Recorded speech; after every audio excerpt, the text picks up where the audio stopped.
Welcome back, companions. You remember the 6 or 7 degrees of Kevin Bacon and how things all tie together, sometimes even over centuries. We're going to tie together a late 60s rock group and their signature piece with a classical composer who wasn't a master mason, and then to his son who was. Let me explain.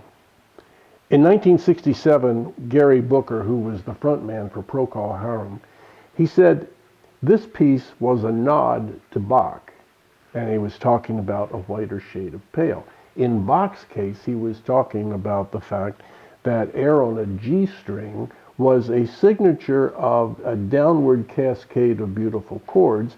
They didn't exactly take it as far as Bach did, but they stepped down 3 chords as if to say, hey, we see what you did there. That was a pretty good thing.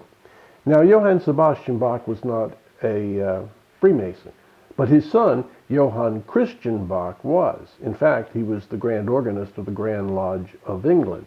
So we go from Procol Harum to Johann Sebastian Bach to Christian and back again with a whiter shade of pale. It's an interesting song. It's really a tale about a drunken debaucherous night, because if you remember one of the lyrics, and the miller told his tale, so anytime you invoke the spirit of Geoffrey Chaucer, you know you're off to Bawdy Town. But there you have it, a 7th, a 6th, an 8th degree for folks who specialize in the 3 degrees.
Well, there you have it, companions. We went from a British rock group in the late 1960s by way of Johann Sebastian Bach to his son Johann Christian, and that's how we tied it all together. Come back and see us next month when we have another episode of Masons and Their Music, and until then, be well.